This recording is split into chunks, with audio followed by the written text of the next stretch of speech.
Tengan todos muy buenas tardes. Mi nombre es doctora Diana Estefanía Rivas Martínez.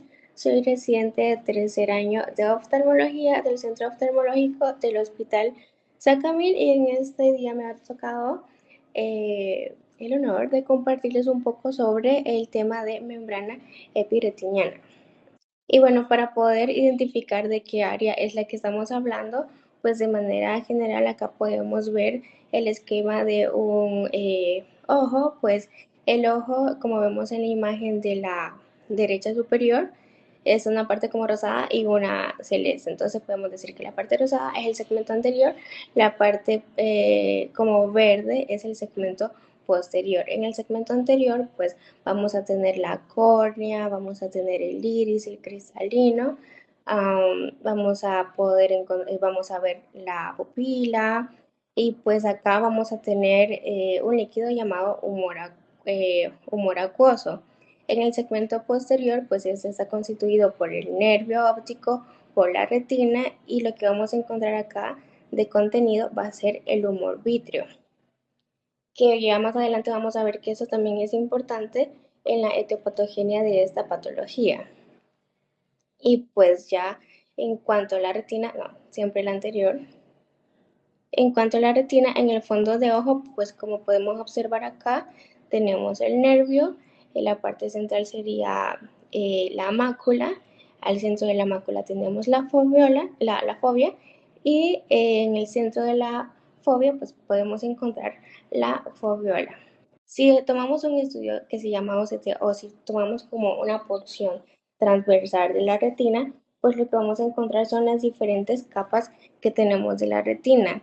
De la capa interna a la externa, pues podemos encontrar, como en el esquema lo menciona, la membrana limitante interna, las fibras nerviosas de la retina, la capa de células ganglionares, la capa plexiforme interna, la nuclear interna, que va a ser muy importante para poder identificar en el momento de tomar el estudio,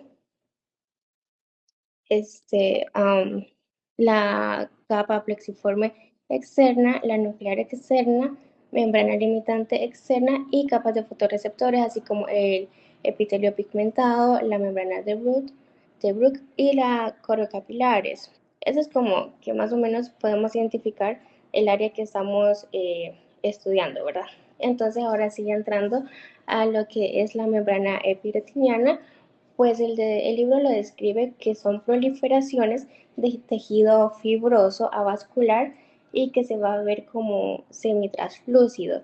Y ese se va a estar desarrollando a lo largo de la superficie interna de la retina.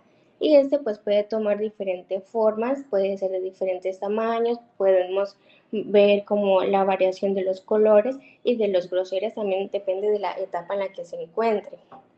También las describen como que son estructuras hipocelulares y estas están compuestas por colágeno.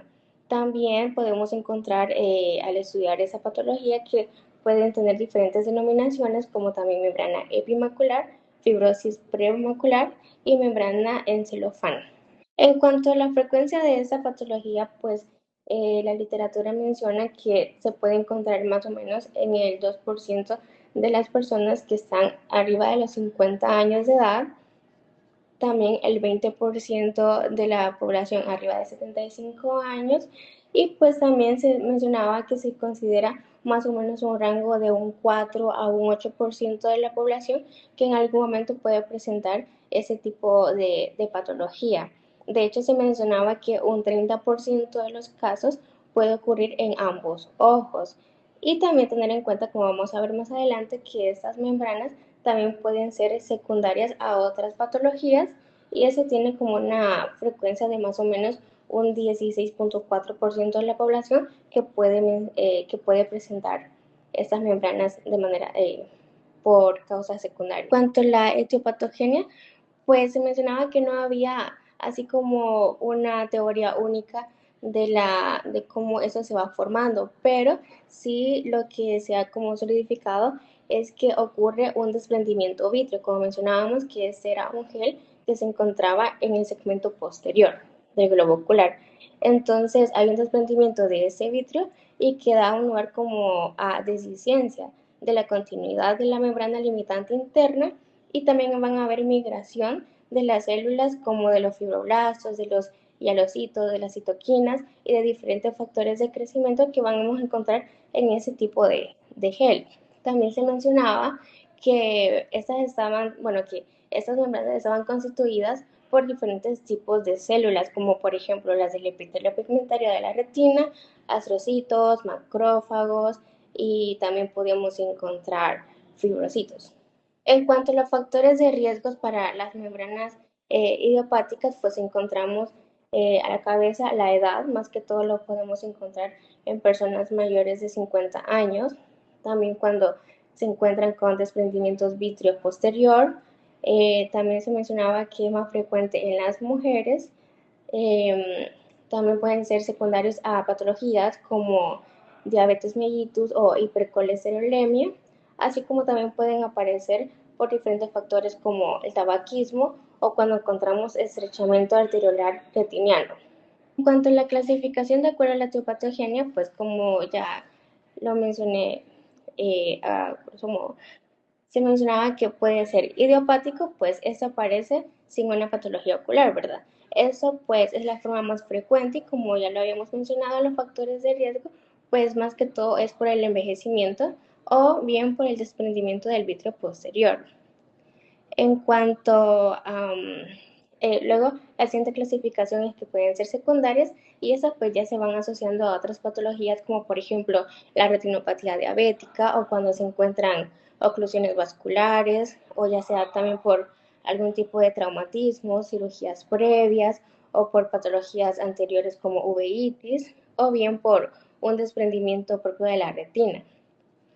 La siguiente clasificación es congénita, pues ese más que todo se asocia a patologías como por ejemplo retinoquisis juvenil, que pues esta más que todo se van dando en edades tempranas y pues también tienen sus diferentes mecanismos etiopatogénicos. Los grados de GAT más que todo aquí lo clasifica de la manera en cómo nosotros lo podemos observar en un fondo de ojo. Entonces tenemos el grado 0, que aquí es llamada la maculopatía en celofán por su característica, ¿verdad? Que es como una membrana sutil, transparente, que tiene un aumento de brillo y que se caracteriza que acá no va a tener plegamiento de las capas internas de la retina y tampoco van a haber como vasos. Ya en el grado 1, ahí sí vamos a encontrar como pliegues en las capas de la retina, vamos a ver que hay opacidad de las membranas, hay pliegues así como radiales que van desde el epicentro de la membrana y también se presentan como la tortuosidad y la distorsión de la vasculatura. Y en el grado 2, pues eso también se mencionaba que es denominado póker macular y pues aquí encontramos una membrana epirretiniana de mayor consistencia y tiene una gran capacidad contráctil, o sea, puede estar haciendo tanta tracción que también puede provocar hasta un desprendimiento de retina localizado. Y aquí sí encontramos otras características como edema de la retina, podemos encontrar también hemorragias o exudados. En cuanto a la sintomatología, acá mencionaba la literatura que eso más que todo depende del grado de proliferación celular y de la fuerza de tracción que se esté haciendo, la fuerza vitreoretiniana. Entonces acá las personas o se pueden quejar de disminución de agudeza visual o metamorfosis, así como también de micropsias, fotopsias, macropsias o de dipropía, ¿verdad? Entonces, cuando mencionen más que todo la disminución de agudeza visual o cualquiera de esas alteraciones, pues podemos ir pensando que podría existir ese tipo de patologías. En cuanto al diagnóstico diferencial, pues bueno, como la sintomatología pueden ser similares a muchas eh, patologías a nivel macular, pues algunos de los diagnósticos diferenciales está el agujero macular, que pues en el fondo de ojo lo que vamos a ver es como un defecto de la ventana como central.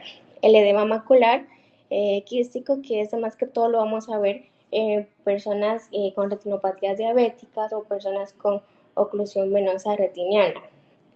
Y la degeneración macular asociada a la edad, que pues igual por el factor de la edad donde lo podemos encontrar, pues también nos podemos encontrar con ese tipo de patología y poder hacer el diagnóstico diferencial. Y aquí también vamos a ver como una difusión por neovascularizaciones coroideas que se están dando. Luego, para poder diagnosticar eso, pues lo podemos hacer ya sea por una retinografía simple, podemos hacer una angiografía, entonces acá vamos a ver como una leve hiperfluorescencia de manera irregular y difusa, y pues como decirlo así, el gold estándar mencionaba que es el OCT de mácula, ¿verdad? Ese se mencionaba que era el más importante para hacer el diagnóstico de estas membranas, ya que nos permite evaluar la arquitectura anatómica y vamos viendo también los grosores retinianos, neurosensorial y del epitelio. De hecho, también hay otra clasificación de que es de acuerdo al grosor de las capas. Y pues ya el tratamiento de esta patología es la vitrectomía, ¿verdad? Entonces acá pues lo que se hace es la vitrectomía y luego el peeling, que es donde se va retirando de manera súper delicada esa membrana epidretiniana para permitir que la mácula se pueda relajar y que no se esté como de esa manera traccionar. Entonces sería la vitrectomía y el peeling. Cuanto a las indicaciones, pues esto también depende de cada persona, ¿verdad? Hay que individualizar este tratamiento, todo va a depender de la agudeza visual, del grado de las alteraciones visuales que tenga, de la edad también o actividades a las que las personas se dediquen, así como el estado en el que se encuentre el otro ojo, ¿verdad? Entonces, uno de los parámetros de agudeza visual que se utilizan es que cuando ya tienen una agudeza de menor a 20/60, entonces sí el paciente es apto para ese tipo de, de tratamiento, o sea, de cirugía para la vitrectomía. En cuanto a los riesgos y complicaciones de la vitrectomía, pues se mencionaba que estos son pequeños, ¿verdad? Pero siempre vale la pena mencionarlos. Y decía que más o menos de uno de cada 200 pacientes va a sufrir un desprendimiento de retina posterior, bueno, por ese tipo de cirugías, ¿verdad?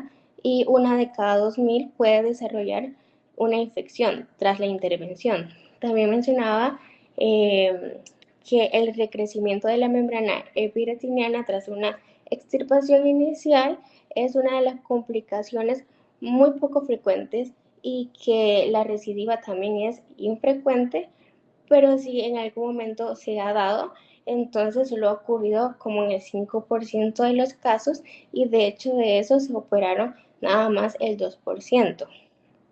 Entonces, pues ese sería como el tratamiento, de hecho la literatura lo mencionaba como único para este tipo de patología. Pues eso sería, aquí vemos la membrana epiretiniana, como se identifica, y luego vemos ya después de la bisectomía y del peeling de la membrana.